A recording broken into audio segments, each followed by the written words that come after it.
Hello friends, GS study GS की तैयारी के क्रम में एक और वीडियो आपके लिए। तैयारी पुख्ता होनी चाहिए। बिहार पुलिस की पहला एग्ज़ाम्स जो कि 1 अक्टूबर को निर्धारित है, सभी का अपना अपना होम डिस्ट्रिक्ट ही गया है। बहुत बड़े बड़े जो ज़िले हैं उसका अदर डिस्ट्रिक्ट में गया है, वो भी अपने आसपास के ही ज़िलों में गया है। तो तैयारी एकदम पुख्ता कर लें। अब रिवीजन सेट लगाएं और सिर्फ इस तरह के वीडियो देखें जो कि जीएस का आपको जितना भी रिवीजन हो सके वो आप यहाँ से कर लें। ठीक है, एक एक प्रश्नों का यहाँ पे गारंटी है, आपको लड़ेंगे, ये तो कंफर्म है। क्वेश्चंस इतना संजीदगी से बनाया गया है कि आप विश्वास नहीं कर सकते, आप पढ़ के तो देखें। ठीक है, आज का पहला प्रश्न यहाँ पे हम लोग चलेंगे। तो पहला प्रश्न कहता है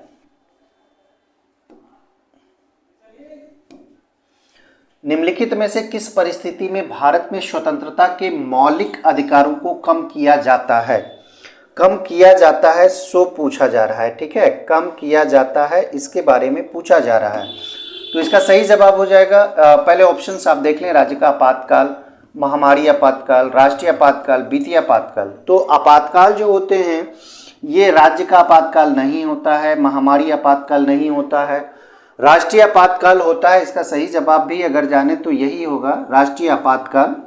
ये 352 के अंतर्गत लगता है। 352 जो अनुच्छेद है, अनुच्छेद आप पढ़े होंगे 352, इसके अंतर्गत राष्ट्रीय आपातकाल की स्थिति उत्पन्न होती है, तब इसे लगाया जाता है। ठीक है, तो इस समय स्वतंत्रता का जो मौलिक अधिकार होता है इसको कम किया जा सकता है वैसी स्थिति में। वित्तीय आपातकाल 360, अनुच्छेद 360 में वर्णित है। ये सब याद रखें, जितना चीज़ हम आपको बता रहे हैं आप उसे नोट कर लें या फिर याद करते चले जाएं। ठीक है, ये बहुत महत्वपूर्ण है, ये पूछा जा सकता है। राष्ट्रीय आपातकाल या फिर वित्तीय आपातकाल, फिर आप राष्ट्रपति शासन किस अनुच्छेद में वर्णित है, तो राष्ट्रपति शासन जो है वो 356 में वर्णित है। तो एक एक चीज़ों को आपको नोट करना है या फिर याद करने हैं। ठीक है, ताकि वहाँ पे आपको कोई प्रॉब्लम ना हो। चलिए अगला नंबर सवाल देखिए, पूर्वी पर्वत श्रृंखला के रूप में जानी जाती है। देखिए अरावली पर्वत जो है, पहले एक एक करके हम लोग देख लेंगे। अरावली पर्वत जो है ये कहाँ है, राजस्थान में मेनली रूप से है, राजस्थान में। लेकिन इसका आधार कहें तो यह गुजरात से लेके दिल्ली तक या क्या है, फैला हुआ है। तो इस चीज को आप जरूर देखें, गुजरात से दिल्ली तक यह फैला हुआ है। ठीक है, अब आगे देखें काराकोरम। काराकोरम जो है ये देखिए पाकिस्तान, चाइना, भारत तीनों में यह सीमा बनाता है। काराकोरम बहुत लंबी श्रृंखला है इसका। शिवालिक का अगर बात करें तो शिवालिक जो होता है ये बाह्य हिमालय होता है, हिमालय के किनारे वाला हिस्सा। और यह कहें तो सिंधु नदी से यह स्टार्ट होकर, सिंधु नदी से होते हुए किनारे किनारे ये कहाँ तक जाती है, ब्रह्मपुत्रा नदी तक। ब्रह्मपुत्रा नदी जो कि चीन से आती है, भारत में प्रवेश करती है। ब्रह्मपुत्रा कहाँ प्रवेश करती है, अरुणाचल प्रदेश के दिहांग एक स्थान है, वहीं से यह प्रवेश करती है। कहाँ है, दिहांग में यह प्रवेश करती है। ठीक है, ब्रह्मपुत्रा नदी भारत में प्रवेश करती है, सिंधु नदी से होते हुए शिवालिक जाती है। पूर्वी पर्वत श्रृंखला के रूप में पटकाई पहाड़ियां हैं, जो कि पूर्वी पर्वत श्रृंखला के रूप में इसे जाना जाता है। अगर इसकी बात कर लें तो यह जो है यह म्यांमार के साथ यह क्या बनाती है, सीमा बनाती है। भारत और म्यांमार के बीच में यह सीमा बनाती है कुछ दूर तक, पटकाई पहाड़ियां, तो वहीं स्थित है। अच्छा खासा लंबा है ये। आगे देखेंगे 3 नंबर, निम्नलिखित में कौन सा विषय समवर्ती सूची में नहीं है। सबसे पहले 7वीं अनुसूची में जो 7वीं अनुसूची जो संविधान का है, इसे 3 भागों में बांटा गया है। एक भाग जो होता है वो राज्य सूची होता है, दूसरा भाग जो होता है वो संघ सूची होता है, और कुछ जो विषय सब्जेक्ट्स होते हैं वो दोनों के अंतर्गत रखे जाते हैं, इसे समवर्ती सूची के अंतर्गत रखा जाता है। राज्य सूची यानी कि राज्य से संबंधित विषय, राज्य सूची में राज्य से संबंधित विषय होते हैं, संघ सूची में संघ से संबंधित विषय होते हैं, और समवर्ती सूची में दोनों से संबंधित विषय होते हैं, यानी कि उस विषय पे दोनों कानून बना सकता है। अगर राज्य की बात यहाँ पे क्या पूछा जा रहा है, समवर्ती सूची, तो वैसी सूची जिसमें दोनों यानी कि राज्य और संघ दोनों कानून बना सकते हैं, तो वह सूची है शिक्षा सूची, ठीक है। कृषि की बात करें तो कृषि जो होता है वो राज्य सूची का हिस्सा होता है, पुलिस जो होता है वो राज्य सूची का हिस्सा होता है, उसी तरह रक्षा जो होता है ये संघ सूची का हिस्सा है। किसका हिस्सा है? संघ सूची का। तो इसे आपको याद रखने हैं, राज्य सूची में कितने विषय हैं, संघ सूची में कितने विषय हैं, समवर्ती सूची में कितने विषय हैं, ये हम करवा चुके हैं। संघ सूची की बात करें तो इसमें लगभग 100 विषय हो गए, पहले 97 थे। उसी तरह से राज्य सूची में पहले 66 विषय थे, अब ये घटकर कितना हो गया? 61 विषय हो गया, ठीक है। उसी तरह से संघ सूची में पहले 97 थे, अब यह कितना हो गया? 100 हो गया। उसी तरह समवर्ती सूची में पहले कितना था? 47 विषय था, अभी कितना हो गया? 52। तो इस तरह से कुछ कुछ हिस्सा इसमें चेंजेस होते जाते हैं, संशोधन होते हैं, तो इन सारी चीज़ों को आपको पढ़ते जाना है। आगे देखें, चौथा नंबर, निम्नलिखित प्रत्यक्ष करों में से किस कर से सरकार को अधिकतम राजस्व की प्राप्ति होती है? तो 4 कर हैं, देख लें, दान, संपत्ति, आय और निगम। तो ये इसका सही जवाब हो जाएगा। निगम कर जो होता है इससे सर्वाधिक कर के रूप में सरकार को आमदनी होती है, राजस्व की प्राप्ति होती है। यहाँ 3 मुख्य पुस्तक है, एक सेवा सदन है, कर्मभूमि है और एक गबन है। किस हिंदी लेखक की श्रेष्ठ कृतियों में से है? रामधारी सिंह दिनकर, भीष्म साहनी, हरिश्चंद्र, प्रेमचंद। आपका सही जवाब हो जाएगा प्रेमचंद। प्रेमचंद इसका सही जवाब हो जाएगा। ये तीनों जो कृति है ये प्रेमचंद से संबंधित कृति है, सेवा सदन, कर्मभूमि और गबन, ठीक है। आगे देखेंगे, न्यूनतम समर्थन मूल्य एमएसपी तय करने की जिम्मेदारी किसकी है? देखिए यहाँ पे 4 आयोग है, एक है कृषि लागत और मूल्य आयोग, एक है भारतीय प्रतिस्पर्धा आयोग, तीसरा है भारतीय शिक्षा आयोग, चौथा है भारत के विधि आयोग। 4 है, तो चारों को देखेंगे एक एक करके। कृषि लागत और मूल्य आयोग की अगर हम गठन की बात कर लें तो ये 1965 ईस्वी में इसका गठन किया गया था, ठीक है। न्यूनतम समर्थन मूल्य एमएसपी तय करने की जिम्मेदारी इसी का है, कृषि लागत और मूल्य आयोग का। तो ये सही जवाब आपका हो जाएगा। अब दूसरा बी देखेंगे, भारतीय प्रतिस्पर्धा आयोग। तो भारतीय प्रतिस्पर्धा अधिनियम जो आया था ये 2002 ईस्वी में आया था, और इसे लागू करने की अगर बात की जाए तो इसका गठन और लागू कब किया गया था? 2009 ईस्वी में लागू किया गया था। एक एक चीजों को समझें। भारतीय शिक्षा आयोग की अगर हम बात कर लें तो सबसे पहले यह 1964-66 में आया था, ठीक है, 64। भारत के विधि आयोग की बात करें तो इसकी स्थापना 1955 ईस्वी में सबसे पहले की गई थी। तो एक एक चीजों को आपको समझने हैं, कौन चीज क्या है, ठीक है, तभी आप क्वेश्चन को समझ पाएंगे। और जब क्वेश्चन आप समझ जाएंगे तो हर एक आंसर आपका होगा, ठीक है। तैयारी इस तरह से करें कि आपको एक सीट लेनी है, एक नौकरी लेनी है, ज़्यादा से मतलब नहीं है। 19,000, 20,000, 25,000 ये सिर्फ आंकड़ा है। आपको सिर्फ एक पद लेने हैं, एक सीट चाहिए आपको सिर्फ नौकरी चाहिए, अदर से मतलब नहीं है।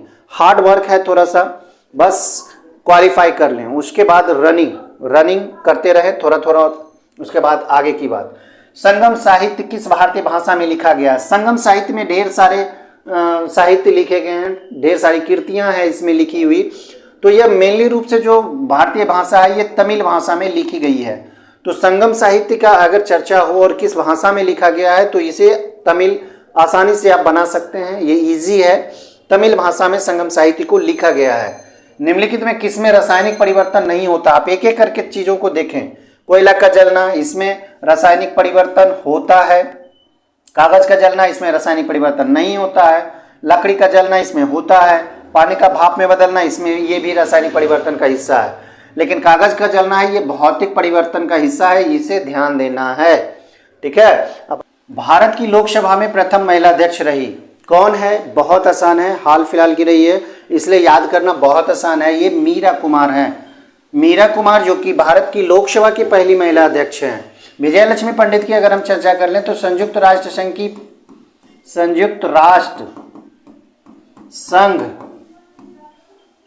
की पहली महिला अध्यक्ष रही है ये, ठीक है। इसे भी आपको याद रखना है। संयुक्त राष्ट्र संघ की पहली महिला अध्यक्ष के रूप में विजयलक्ष्मी पंडित को माना जाता है। शीला दीक्षित जो कि किसी भी राज्य की पहली वैसी महिला है, पहली महिला है जो लगातार 3 बार बनी है मुख्यमंत्री, ठीक है। 3 बार क्या बनी है? मुख्यमंत्री बनी है। तो इसे याद रखना है।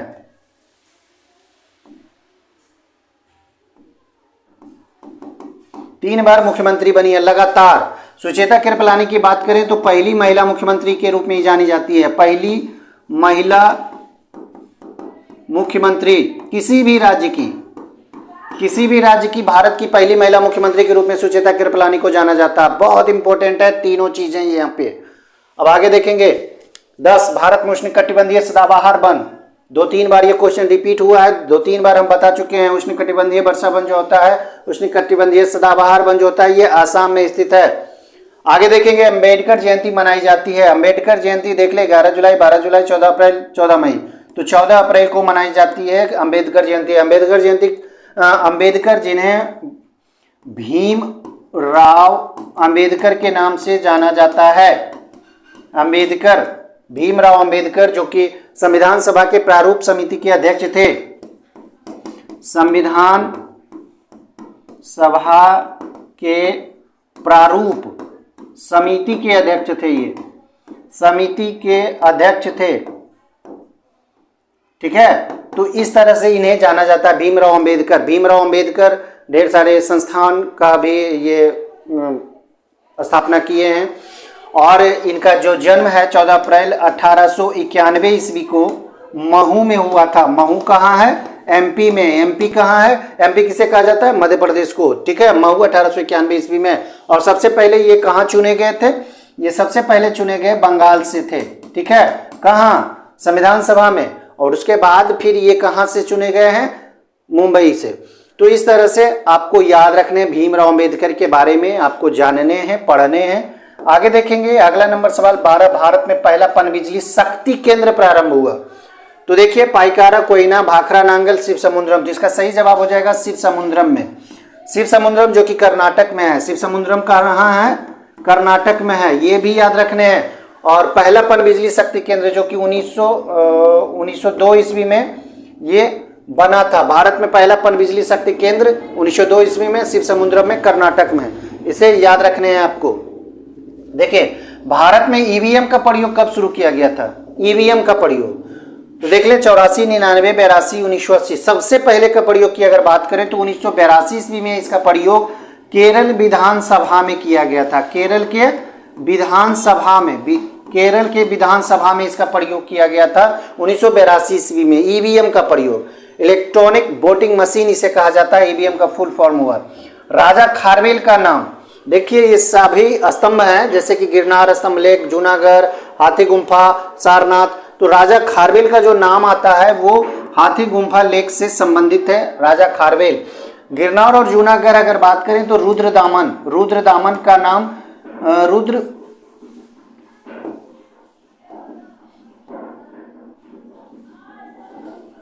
रुद्रदामन का नाम आप सुने होंगे, ये संबंधित है। तो इसे भी आपको याद रखने हैं।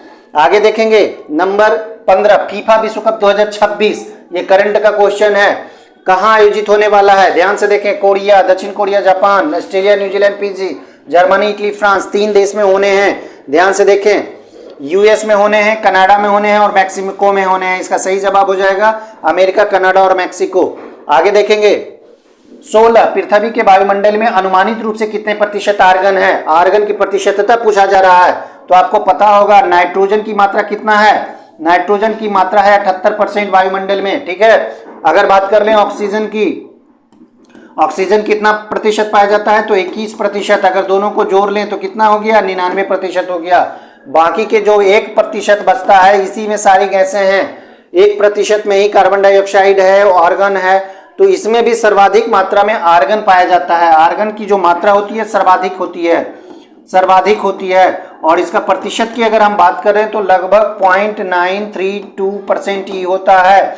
ये क्या है? आर्गन। और इसके लगभग की अनुमानित की अगर मात्रा की बात करें तो 1% ही इसका सही जवाब हो जाएगा, क्योंकि 1% में सभी गैसें हैं और सभी गैसें में सर्वाधिक मात्रा में 0.932% किसका है? आर्गन का है। तो कह सकते हैं कि लमसम के रूप में 1% इसे माना जा सकता है ऑप्शंस के अनुसार। आगे देखेंगे शाकाहारी जीव खाद्य श्रृंखला में पोषण स्तर बनाते हैं। खाद्य श्रृंखला की अगर हम बात करें तो प्रथम स्तर होता है, ठीक है। प्रथम स्तर होता है, उसके बाद होता है द्वितीय स्तर होता है, एक एक चीजों को समझेंगे। तृतीय स्तर होता है, तृतीय स्तर होता है। देखिए प्रथम स्तर क्या बोला जाता है, घास, घास जो होता है वो प्रथम स्तर पे आता है। द्वितीय स्तर पे शाकाहारी आता है जो कि घास को खाता है, शाकाहारी जीव उसको बोला जाता है। तृतीय स्तर मांसाहारी, मांसाहारी कहने का मतलब है कि शाकाहारी को जो खाता है वो मांसाहारी हुआ।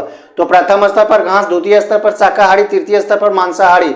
तो खाद्य श्रृंखला में शाकाहारी जीव पूछा जा रहा है, तो ये क्या हो जाएगा, दूसरा स्तर पर, इसका सही जवाब हो जाएगा। तो ये चीज को अगर समझ गए तो इस तरह के प्रश्न अगर पूछे जाएंगे तो आप आसानी से हल कर सकते हैं।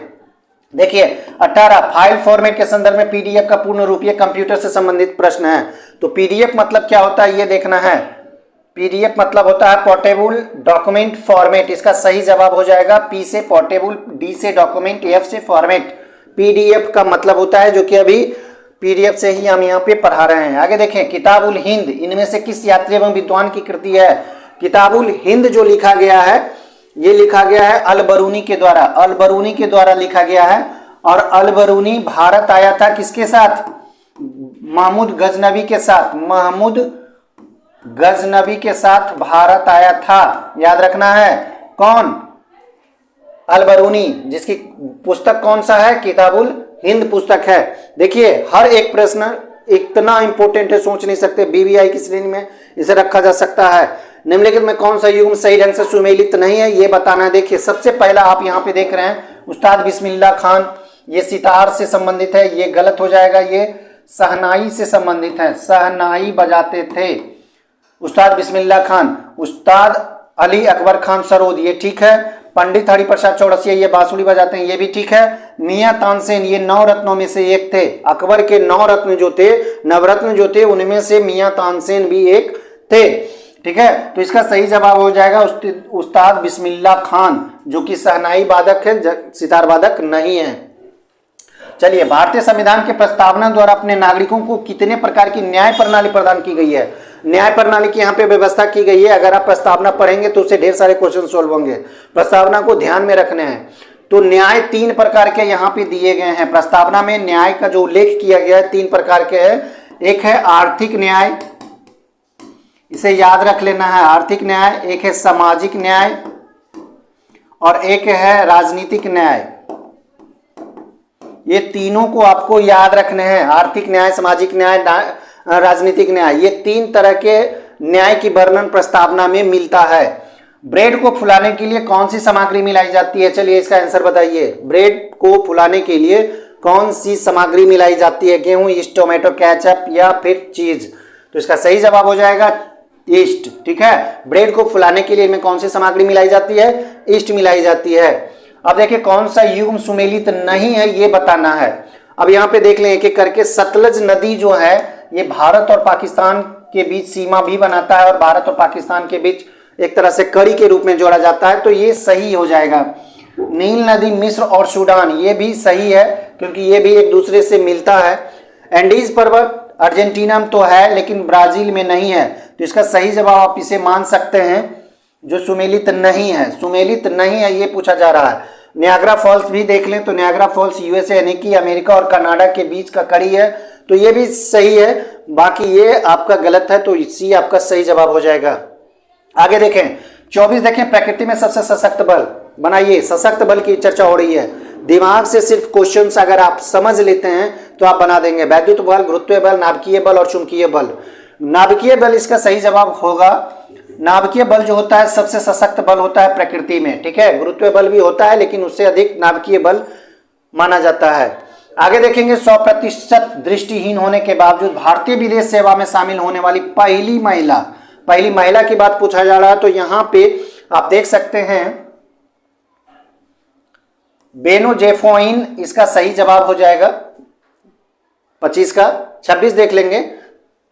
प्रतिवर्ष दिसंबर 1 दिसंबर को क्या मनाया जाता है ये देखना है। देखें विश्व पर्यावरण दिवस के रूप में किसे कब मनाया जाता है, 5 जून को। आप पढ़े होंगे 5 जून को विश्व पर्यावरण दिवस के रूप में मनाया जाता है। विश्व खाद्यान्न दिवस की अगर बात कर लें तो 7 जून को यह मनाया जाता है। ठीक है, विश्व एड्स दिवस के रूप में 1 दिसंबर को मनाया जाता है विश्व एड्स दिवस। अगर विश्व साक्षरता दिवस की बात करें तो यह 8 सितंबर को मनाया जाता है। 8 सितंबर को विश्व साक्षरता दिवस के रूप में मनाया जाता है। तो 1 दिसंबर को क्या मनाया जाता है, विश्व एड्स दिवस के रूप में इसे मनाया जाता है। इसका सही जवाब सी हो जाएगा। आगे देखेंगे स्वतंत्र भारत की संविधान सभा के प्रथम अध्यक्ष, हम इसको पढ़ा चुके हैं। संविधान सभा के प्रारूप समिति के अध्यक्ष कौन थे, अस्थायी अध्यक्ष कौन थे, अस्थायी अध्यक्ष कौन थे, संघीय समिति के अध्यक्ष कौन थे, प्रांतीय समिति के अध्यक्ष कौन थे, ये सारे क्वेश्चंस आपको मिले होंगे अगर आप रोजाना ये वीडियो देखते हैं तो, ठीक है। तो स्वतंत्र भारत की संविधान सभा के प्रथम ये अस्थायी अध्यक्ष थे, अस्थायी अध्यक्ष थे, ठीक है, अस्थायी अध्यक्ष थे। जाहिर सी बात है संविधान सभा जो है वो 1946 ईस्वी में गठित हुई और यह जब संविधान बनकर तैयार हुई उस समय यह 1949 ईस्वी का समय था और इस बीच भारत आजाद हो चुका था, यानी कि स्वतंत्र हो चुका था भारत। तो वैसी स्थिति में प्रथम अध्यक्ष कौन थे, तो जाहिर सी बात है डॉक्टर राजेंद्र प्रसाद, जो कि अस्थायी अध्यक्ष पहले ही बन चुके थे, यानी कि 1946 के 11 दिसंबर को जो बैठक हुआ था उसमें इन्हें अस्थायी अध्यक्ष के रूप में चुना गया था। और यही कारण है कि डॉक्टर राजेंद्र प्रसाद आजादी के बाद भी क्या थे, भारत की संविधान सभा के अध्यक्ष थे, ठीक है। सच्चिदानंद सिन्हा सिर्फ 9 दिसंबर को अध्यक्षता किए थे, जो कि पहली बैठक थी, और वो अस्थायी के रूप में अध्यक्षता किए थे। जवाहरलाल नेहरू संघीय समिति के अध्यक्ष थे। बी आर अम्बेडकर की बात करें तो ये प्रारूप समिति के अध्यक्ष थे। एक एक चीजों को समझना है, ठीक है, और इस तरह से अगर पढ़ते जाएंगे तो आपको रट्टा मारने की जरूरत नहीं होगी। 28 देखें, भारत के आर्थिक सुधार का जनक, ये भी क्वेश्चन हम पढ़ाए हैं, तो इसका सही जवाब हो जाएगा मनमोहन सिंह। एक के क्वेश्चंस एकदम इतना इंपॉर्टेंट है, आज का अगर वीडियो देख ले तो लगभग 1500-1600 प्रश्नों को हमने कवर करवा दिया है। अगर इस तरह के सारे वीडियो देखना चाहते हैं तो प्लेलिस्ट का लिंक आपको आई बटन में मिल जाएगा, डिस्क्रिप्शन में मिल जाएगा, आप वहां से देख सकते हैं। एक एक वीडियो को अगर आप देख लेंगे तो सारे क्वेश्चंस आपको यहीं से मिलेंगे, ठीक है। क्वेश्चंस जितने भी क्रिएट होंगे सारे क्वेश्चंस आपको मेरे प्लेलिस्ट से मिलेंगे, देख लीजिएगा। भारत डायनेमिक्स लिमिटेड केंद्र कहाँ स्थित है, तो ये देख ले ध्यान से, हैदराबाद में। भारत डायनेमिक्स लिमिटेड केंद्र की स्थापना कब हुई है, इसे भी आप याद रखें, 1970 ईस्वी में हैदराबाद में की गई है भारत डायनेमिक्स लिमिटेड केंद्र।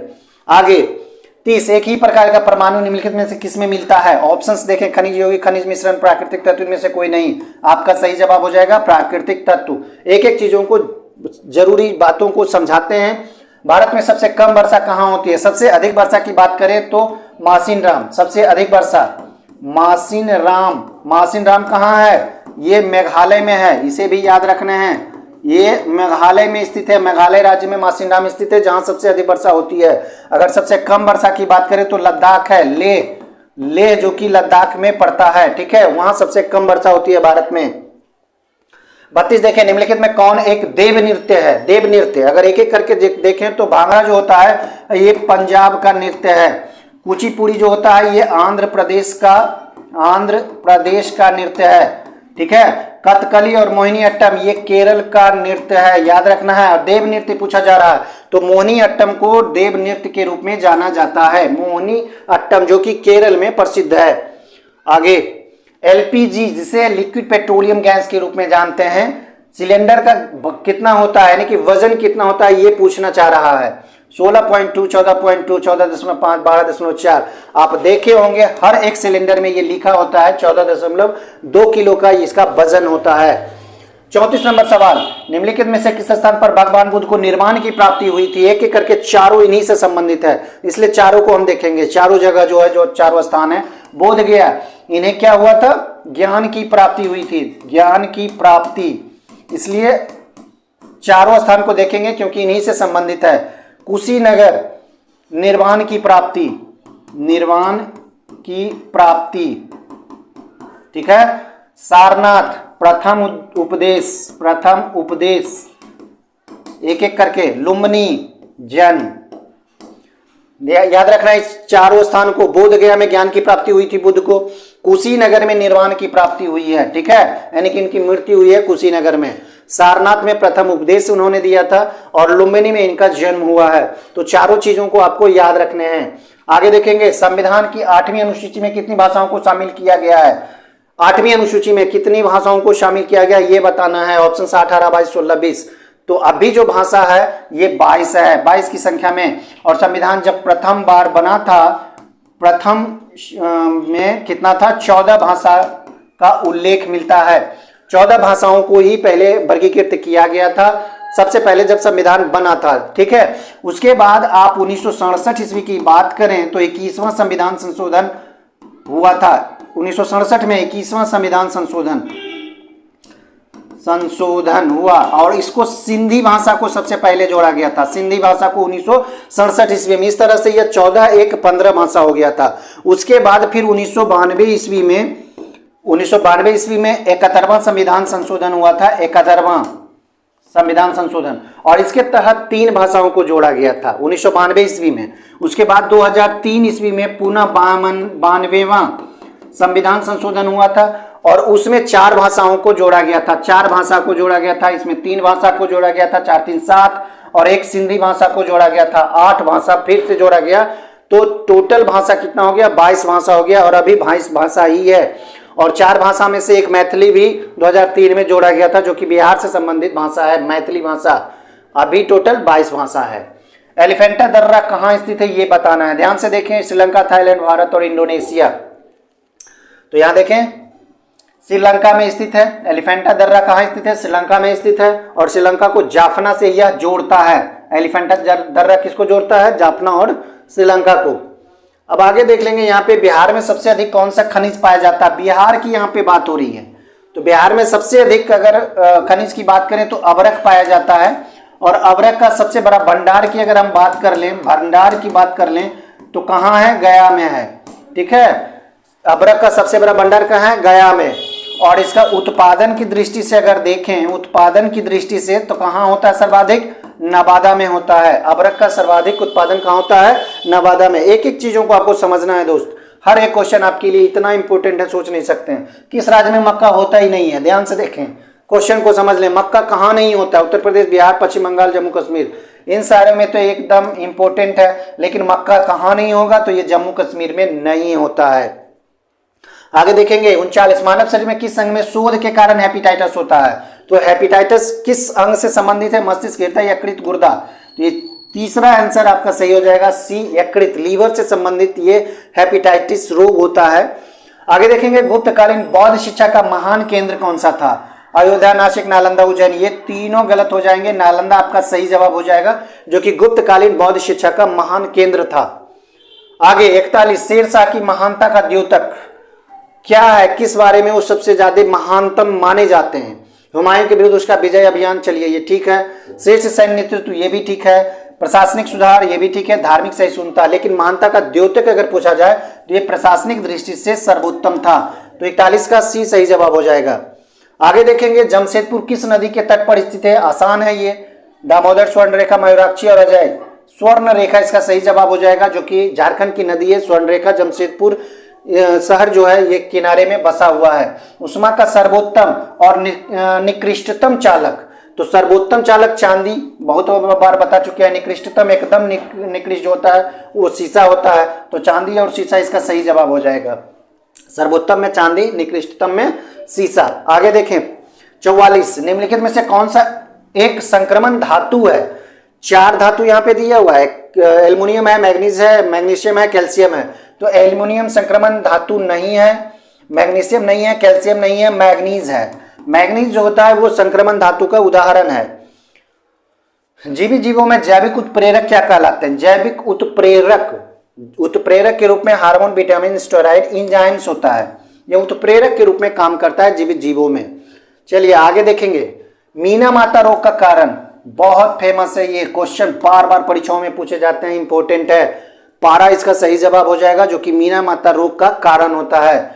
पुरुषोत्तम किस समास का उदाहरण है? देखिए ये हिंदी का एक क्वेश्चन है, यह तत्पुरुष से संबंधित है। पुरुषोत्तम तत्पुरुष से संबंधित है। हिंदी में समास को जरूर पढ़ें, समास से अधिकतर क्वेश्चंस पूछे जाते हैं, ज्यादातर क्वेश्चन इस समास से होते हैं, इसलिए समास को पढ़ लें। आगे देखेंगे 48 नंबर सवाल। 48 का था, 1857 के विद्रोह के समय ब्रिटिश प्रधानमंत्री कौन था? Churchill, Palmerston, Lord Canning, Gladstone. Lord Canning तो था ही नहीं, क्योंकि यह उस भारत का क्या था? ये लॉर्ड कैनिंग 1857 के समय गवर्नर जनरल था, इसलिए इसे मत मार देना ये सोचकर कि ये Lord Canning, Lord Canning, Lord Canning. तो ब्रिटिश प्रधानमंत्री कौन था जब विद्रोह हुआ था? तो पामस्टोन था। ठीक है, पामस्टोन था, याद रखना है इस चीज को। आगे 50वां नंबर सवाल, कांग्रेस की अध्यक्षता करने वाला प्रथम अंग्रेज का पूछा जा रहा है। कांग्रेस का जितना भी अधिवेशन हुआ है उसकी अध्यक्षता किसने किया है? ये सारे को याद रखना है, खास करके जो इम्पोर्टेंट है उसको याद रखना है। जैसे कि पहले कांग्रेस का पहला अध्यक्ष अंग्रेज के रूप में, या फिर मुस्लिम के रूप में, या फिर महिला के रूप में, तो इस तरह से आपको याद रखने हैं। तो इसका सही जवाब हो जाएगा जॉर्ज यूले, जो कि 1888 ईस्वी में इलाहाबाद के अधिवेशन में अध्यक्षता किए थे। प्रथम अंग्रेज थे जॉर्ज यूले। तो इस तरह से 50 प्रश्न का अंतिम आज का 50 प्रश्न होगा। सरदार पटेल की तुलना किससे की जाती है? Bismarck, Lenin, Mazzini, Hitler. Bismarck से की जाती है, क्योंकि जिस तरह से सरदार पटेल भारत के एकीकरण में महत्वपूर्ण योगदान दिया है, उसी तरह से बिस्मार्क जर्मनी के एकीकरण में महत्वपूर्ण योगदान दिया है। इसलिए सरदार पटेल की तुलना बिस्मार्क से की जाती है। दोस्तों, वीडियो कैसा लगा लाइक और कमेंट करना ना भूलें। दोस्तों को ज़्यादा से ज़्यादा शेयर करें, यही तो हमारी पूंजी है। और इसी प्रेरणा के साथ हम हाजिर रोज़ होते हैं आपके लिए, ताकि आप शेयर कर सकें। और अभी तक आपने सब्सक्राइब नहीं किया तो चैनल को सब्सक्राइब करना ना भूलें।